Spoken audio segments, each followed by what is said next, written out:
So today what we're going to talk about is what the assistant director's main purpose in a movie set is. It's going to be a very quick walkthrough, so probably about 10 minutes or so.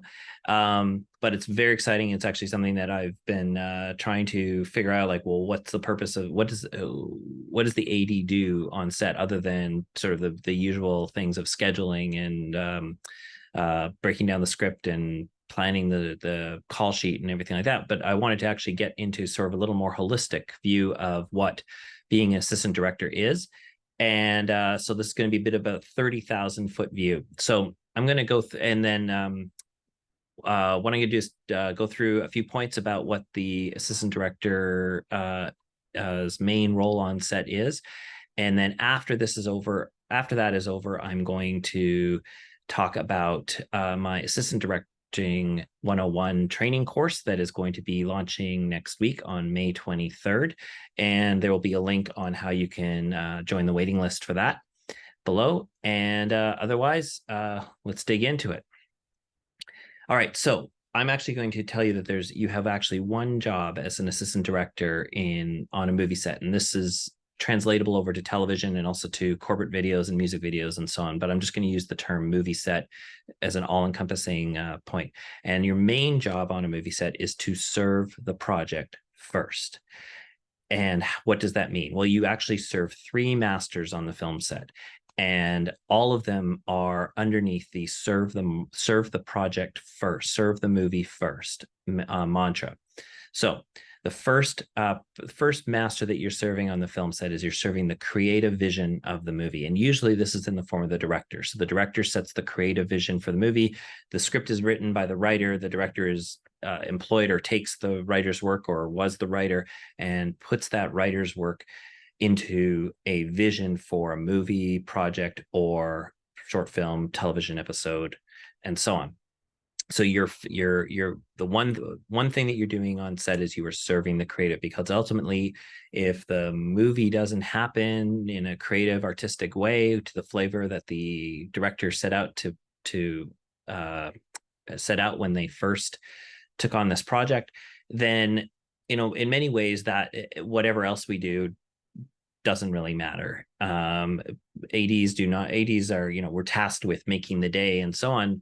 But if we make the day every day, but we don't finish the movie, then it doesn't really matter.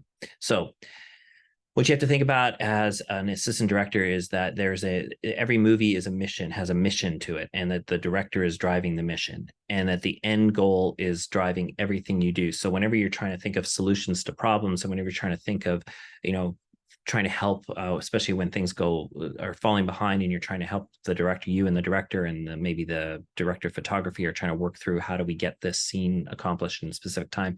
You always want to be thinking about what's the end goal, which is to finish the movie. The end goal is to finish the movie. The director in feature films is driving the mission, and your job is to make sure that the director's mission is clearly defined and understood with the crew. So that's your main task. Your main task is to take the director's vision and make sure that the whole crew has an opportunity to understand what the director's vision is. And you do that through scheduling meetings with the director and various heads of department. You have concept meetings. You go through the script with everybody. You make sure that the director has an opportunity to communicate their vision to the crew, and that any questions get answered, so that everybody's making the same movie. Everybody's trying to make the same movie. And obviously in a very very literal but obvious way, it's like, we're making a comedy, but we want to make sure that the rest of the crew know we're not making a horror film. It's not that simple usually, because usually that's what we do know that already. But it is good to be aware of the fact that sometimes the director might be wanting to be more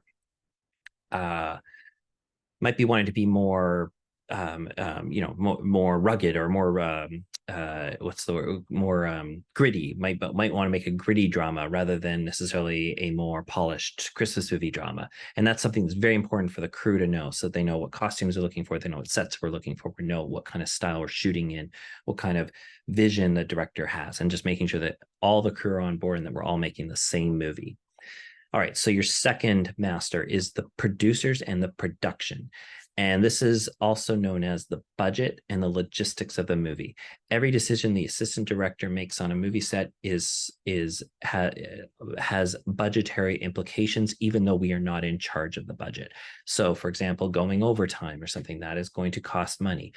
Adding extra people to a scene, not wrapping background actors on under a certain hour limit because we run overtime. So things that occur on a movie set, or that the assistant director oftentimes is the lead person in responsible for, they all have budgetary concerns. They all will cost money in the end. And so your job in this role as a person who is serving the producers and serving the production is to make sure in pre-production that you are tasking out all the actions that are required to make the movie, and making sure that all the key roles understand their responsibilities and expectations. So this is more than just the creative side of things. It's about making sure that every key department knows what is required on what day. Which day is the car needed on set? The police car is needed on Tuesday and Wednesday, making sure everybody's aware of that, making sure that the people who need to be aware of that are aware of that, make sure that all departments have their marching orders, and making sure that if anybody is unclear, that is cleared up before we start making the movie. You're also responsible in terms of serving the producers and the production in terms of planning for contingencies and having backup plans. And you need to prepare the production and prepare everybody for what happens when things aren't going as expected. So what I usually do is I usually say we don't plan for, shooting days where we know that the only way to achieve this day is to go over 12 hours of shooting, and we don't plan for that day knowing we're going to do that and not expect to go into overtime at the same time. We don't, we don't set ourselves up for failure with any of our planning stages. If we're doing any kind of special effect or any kind of a stunt work, we make sure that we are planning for contingencies and backup plans and so on, making sure that that is all discussed properly with the people who matter, and that everybody has had their input and that we've planned for this properly. So you're responsible for making sure the logistics of the film, even though, again, you're not driving the trucks, you're not setting up the locations, but you want to make sure that those things have been addressed. And oftentimes everybody's like a spoke on a wheel, and everybody's taking care of their own responsibilities, their own parts of the wheel in terms of making this production go through, and you are the hub of that. So your job is to get information, filter it through, make sure that the right people get the right information, make sure that locations and transport are talking to each other, make sure locations and hair and makeup and wardrobe are all talking to each other about where their trailers are going to be, where they're going to be working from, what kind of facilities they have, and so on, in order to do what they need to do. And that is the AD's responsibility, to just make sure that all the communication in this regard has been taken care of. And then thirdly, in terms of the production and the producers and so on, is that you are here to make sure that in pre-production or before you get to set on the days, that the planning, the practice, the tests have all been done, as to whatever extent that could be done based on the budget that was allowable. So if there's meant to be rehearsals, if there's meant to be camera tests, if there's meant to be stunt planning, stunt training, anything like that, you want to make sure that that it all has been taken care of before the first day of production. You want to make sure the wardrobe's been selected before we step on set. You want to make sure that all the planning part is done before the day that you're planning to be shoot. Because if you're trying to figure out a lot of this stuff on the day, that's where the money starts racing. Like if you're waiting around for things that haven't been figured out yet, that's when money starts to be spent that you don't want to be spending. Your objective on set is to try to keep the set moving in a way where we're basically going from one thing to another thing to another thing to another thing, and not waiting on things that could have been resolved in pre-production.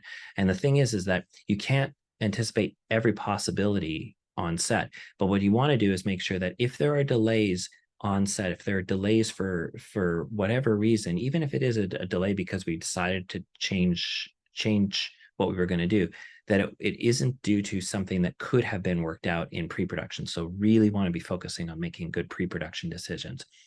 And then that allows you to be more adaptable, because the more planning that you've done and the more you've set up in pre-production, the more you've set up before you step on set, the better off your the more chance you have to adapt to something new, or to make a change, or to, if a creative decision comes along that says, oh, I'd rather shoot this way than this way, you can make those changes more efficiently.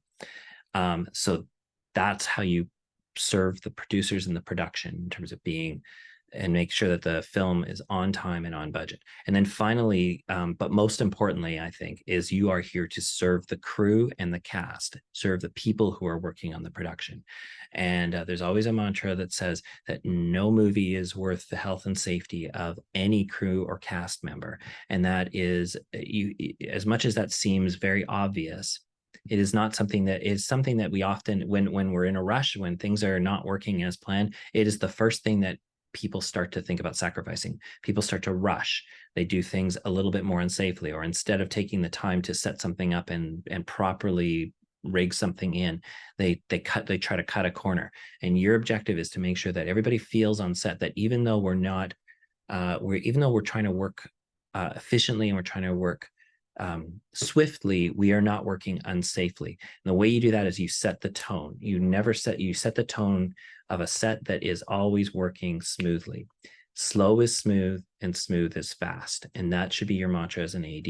So safety, safety, safety is always your number one concern. I don't think I have to say that, you're there to make sure that certain, that really bad things don't happen. You don't want to have cameras in unsafe locations, or camera crew in unsafe locations. You want to make sure that if we're using weapons, that they're not live weapons, that anything on set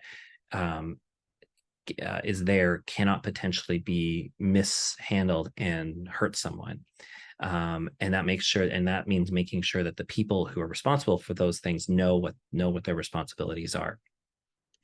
You're also there to manage the working conditions, whether it's children, whether it's cast, whether it's crew, making sure that minor actors are wrapped on time, that they get their breaks, get their tutoring in, make sure that children and minors are treated humanely on set, and then also make sure that adults, cast and crew, are also treated reasonably on set, that nobody is put in a situation where their health and safety are being compromised.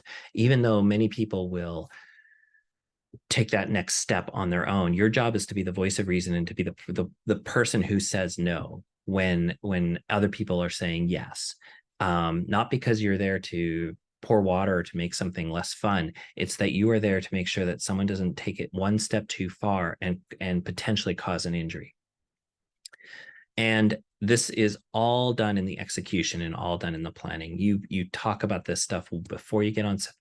You make sure, especially with stunts or special effects, things that are going to blow up, or things that are cars that are going to drive, or vehicles that are going to be moving, or anything like that, any locations that have concerns, whether you're on a cliff or you're in an apartment or anything like that, that these are all talked about ahead of time, and that we establish sort of parameters of what is considered safe, what is considered acceptable, and what is considered unsafe. And we make sure we're never going into the unsafe part.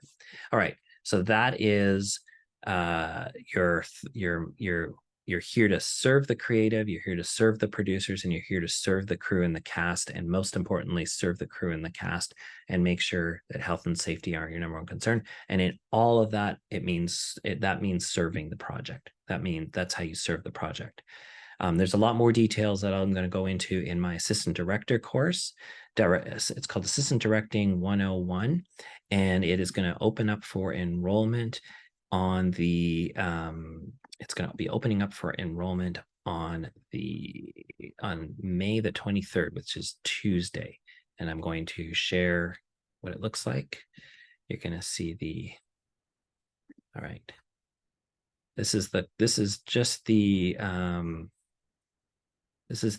course itself. and this is just a way for you to get early access. And in the description below, I'm going to have a way for you. I'm going to have the URL for this so you can go and sign up and get early access. Basically, what early access means is you're going to get on the waiting list, and you'll be the first person you'll be on the list of people who who will notify when at the moment that the course is available to purchase. There will be some early bird pricing, and just to help, especially because in the beginning stages there will be some modules that I'll want your help on. So there will be some early pricing and early availability that will be sent out with to people who are on that list. And then there will be a special deal for people who get on the VIP list, which you'll find out more if you sign up for the for this early access mailing list. All right. Going to try to do this live tomorrow, but if you have any questions in the meantime, feel free to email me. There's an email address in the description below. And there's also, you can just respond to the email that you get when you sign up for the early access. If you sign up for early access, you'll get an email, and you can just respond to that email with any questions that you have. And they will either be answered in the course, or they might be answered in another live stream in the future. All right. Thanks, everybody. Have a great evening, and we'll chat with you tomorrow.